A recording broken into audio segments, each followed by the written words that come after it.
Assalomu alaykum do'stlar. Sizlarni YouTube kanalimda ko'rib turganimdan xursandman.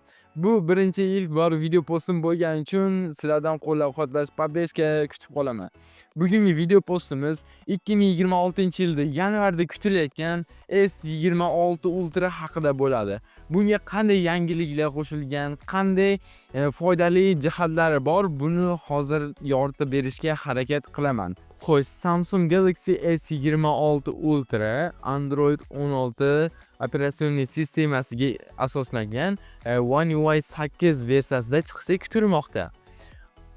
Xo'sh, Samsung Galaxy S26 Ultra'ni tashqi dizaynida umuman o'zgarish yo'q desa ham bo'ladi.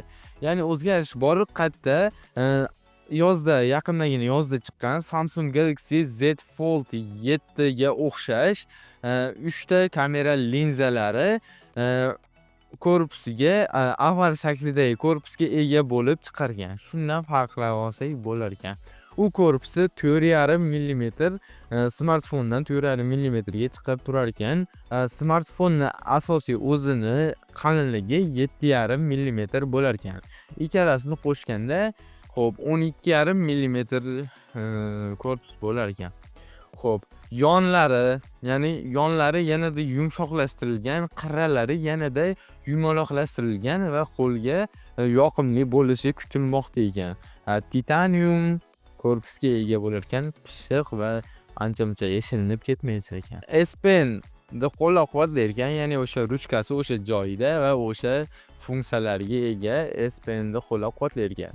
Xo'p, kamerasiga keladigan bo'lsak, asosiy kamerasi 200 megapikselli kamera bo'lar ekan. Ultra keng burchakli kamerasi 50 megapikselga ega bo'lar ekan. Xo'p, telefoto kamerasi 50 megapikselda suratga tushirar ekan. Selfie kamerasi 12 megapikselda suratga tushirar ekan. Videoga 4K 60 FPS va 8K 30 FPS da tushirishi mumkin.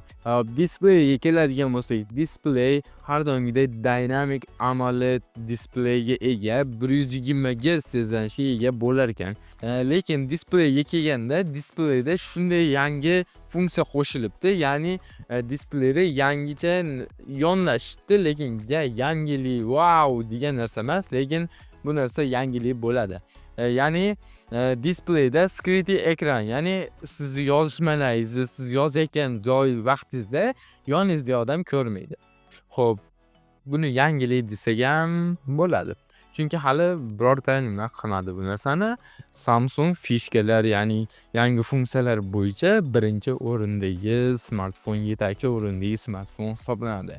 Xo'p, Snapdragon 850 Gen 5 protsessori bilan jihozlanar ekan. Bu protsessorning kuchini faqat Xiaomi 17 Pro Max ishlatayotganlar hozircha biladi qanday kuchga egaligini. Ba'zi yerlarda ba'zi modullari bor ekan, shunday modullar chiqargan. Exynos 2600 protsessorga ega modullari ham chiqish ehtimoli bor ekan. Ba'zi joylarda shu modullarga ega, protsessorga ega S26 Ultra'ni ko'rishimiz mumkin ekan. Xo'p, akkumulyatoriga keladigan bo'lsak, akkumulyatori 5400 mAh batareya sig'imiga ega akkumulyator bo'lar ekan. Yaxshi rivojlanish bor. Oldingisi 5000 edi, hozir 5400 mAh ga ega bo'lar ekan. Xo'p, 60 vatli simli zaryadlashni qo'llab-quvvatlar ekan. Undan oldingisi 45 vat edi. O'sish bor, haqiqatan o'sish bor. Yana ham ko'proqqa chidab bersa kerak. Endi ishlashiga bog'liq. Xo'p, qiziq fakt bor. Ya'ni menga qiziq bo'ldi.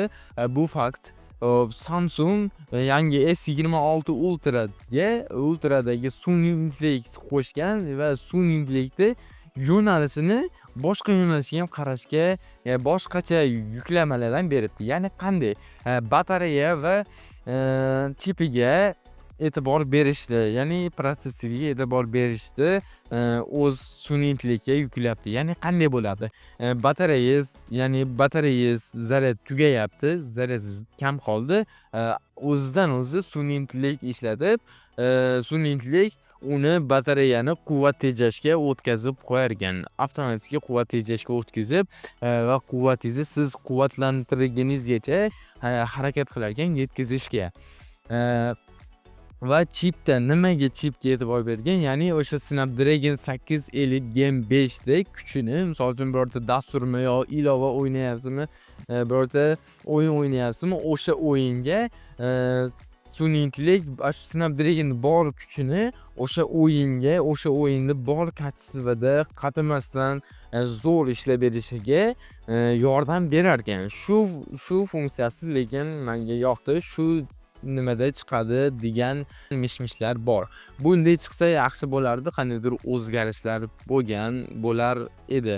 Yaxshiroq. Endi obzorni baholasak, ya'ni meni obzorim qanday bo'ldi? Sizga qanchalik darajada S26 Ultra'ni tanishtira oldim. Ya'ni qay darajada bo'ldi, buni kommentariyaga baholab ketinglar kommentariyada. Va yana nimalarni aytishim kerak edi, lekin aytmadim. Xato va kamchiliklarni ko'rgan bo'lsalaring, bilgan bo'lsalaring kommentariyaga yozib ketinglar. Men bu xatoni keyingi videolarda qilmaslikka harakat qilaman. Sizlardan qo'llab-quvvatlash, podдержкani kutib qolaman va yana qanday kontentlarda yana nimalarni olib chiqishim kerakligini yozib ketsalaring, men shunga harakat qilaman. Xo'p, sizlarga qay darajada yoqdi, baholab ketamiz kommentariyalarga. Sizlar bilan ne'matov bo'ldi. Sizlarni YouTube kanalimda ko'rganimdan xursandman. E'tiborlaringiz uchun rahmat.